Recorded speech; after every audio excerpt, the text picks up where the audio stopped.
पहले आप ये सुनिए। ये सच ही है बिल्कुल। किसने कहा कि वो सैंपल क्वेश्चन पेपर से आएगा? किसने कहा कि वो कहीं पर्टिकुलर जगह से आएगा? आपने क्लास पढ़ा, क्लास में आपको पढ़ाया गया, आपको नॉलेज दी गई, उस नॉलेज पे बेस्ड क्वेश्चन आएंगे। हम लोगों का प्रयास होता है हम यूनिक क्वेश्चन बनाएं। तो वो यूनिक क्वेश्चन आएंगे। तो जो लोग ये कहते हैं कि यहाँ से क्वेश्चन आने चाहिए, तो परीक्षा का मतलब क्या है? अगर आप 4 किताबें 4 पन्ने पढ़कर कहीं से वो गेस्ट पेपर पढ़कर अगर आप परीक्षा देने के लिए जाते हैं और ये कहते हैं कि नहीं पेपर उसमें से नहीं आया, तो ये तो गलत बात है। तो क्वेश्चन को जो पेपर होगा वो आपकी नॉलेज टेस्ट करने के लिए आ रहा है।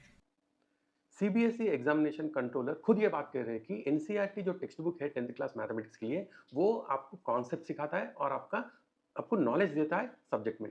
आपको अगर मैथमेटिक्स में 100 ऑन 100 या 90 प्लस स्कोर करना है ना, और आप सोच रहे हो कि एनसीईआरटी का टेक्स्ट बुक सिलेबस कंप्लीट करके आप धुरंधर बन गए हो मैथमेटिक्स में और आपको आराम से 90% आ जाएंगे, आप गलत हो। और ये गलतफहमी में आप मत रहिए, क्योंकि एनसीईआरटी सिलेबस जो है ना, आपके कॉन्सेप्ट सीखने के लिए, हाँ, वो आपका बाइबल है, कुरान है और भगवत गीता है मैथमेटिक्स के लिए। आपको एनसीईआरटी सिलेबस जो टेक्स्ट बुक है वो तो करना ही करना है साल में। आपको अप्रैल से लेके अक्टूबर तक ये सिलेबस कंप्लीट करना पड़ेगा, जिसमें आपको कॉन्सेप्ट सीखने पड़ेंगे और आपको प्रैक्टिस करना पड़ेगा आपके एग्जाम्पल प्रॉब्लम्स और आपके एक्सरसाइज प्रॉब्लम्स। उसके बाद नवंबर से लेके जनवरी तक आपको अलग अलग डिफरेंट टाइप ऑफ प्रॉब्लम्स आपको प्रैक्टिस करना पड़ेगा from different text books depending upon the concept given in the NCERT text book. आप अगर नवंबर से लेकर जनवरी तक डिफरेंट डिफरेंट क्वेश्चंस आप सॉल्व करोगे, ये भी गारंटी नहीं है कि आपको वो क्वेश्चंस एग्जामिनेशन में आएगा, लेकिन ये प्रैक्टिस करने की वजह से आपका नॉलेज इंप्रूव होगा और आपका जो कॉन्सेप्ट आपने सीखा है उसका इंप्लीमेंटेशन पार्ट आपको क्लियरली समझ में आ जाएगा। और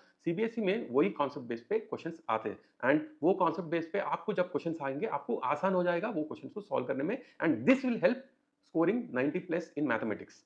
और ये आपको ट्रेन कर सकते हैं आपके स्कूल के टीचर्स। एंड अगर आप कोचिंग जाते हो, सिर्फ वही कोचिंग्स पे जाना या वही ट्यूटर के पास जाना जिनके पास सीबीएसई पढ़ाने का नॉलेज हो, क्योंकि आप कोई भी टीचर, दुनिया का कोई भी टीचर 100% ये आपको पॉइंट आउट करके नहीं बोल सकता कि भाई ये क्वेश्चन आएगा एग्जामिनेशन में। हाँ, एनालिसिस जो एक्सपीरियंस टीचर्स है वो एनालिसिस करते हैं और ये बता सकते हैं कि कौन से टाइप का प्रॉब्लम आ सकता है। कभी कभी जो वो लोग बोलते हैं ना वही प्रॉब्लम ये आएगा वो आएगा, लेकिन that is only analysis and कभी कभी लग जाता है, लेकिन कॉन्सेप्ट बेस ये कॉन्सेप्ट पे क्वेश्चन आएगा वो 100% लगता है। And this is only purely based on experience and analysis.